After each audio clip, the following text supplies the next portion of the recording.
Okay na, umaga po. Ito po ay uuling naman. Kasi nga po hirap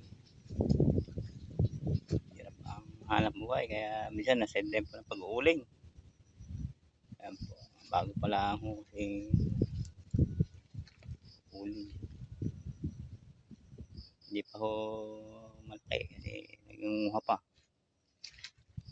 Natutulog.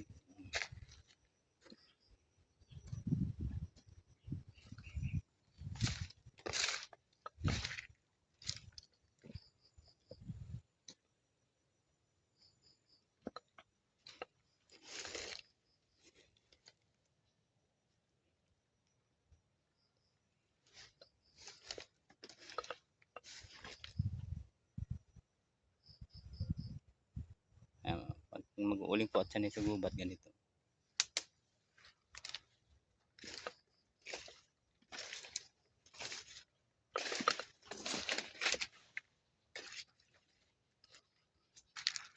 Gubat.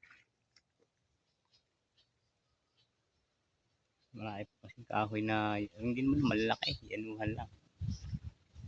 Para ho mapakinabangan yung lupa ay ahawanin. Kaso na tubig po ay kaya po naman siguro ng kahit saging na saba. Kalaban po yan sa ulanan.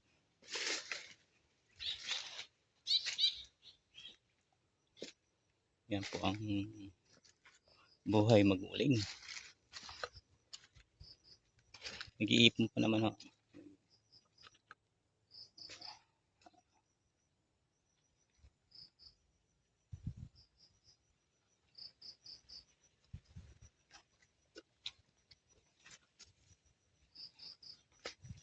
Yan po ang bahay.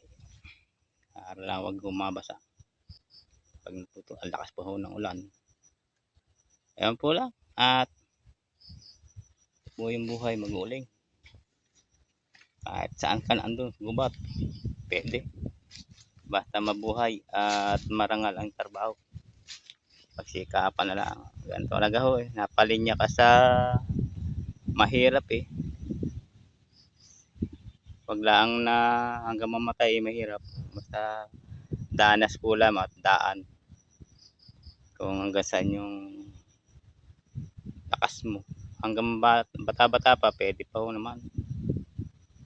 Sana swertihin din sa uli. Bigyan ng mambiyaya. Salamat po.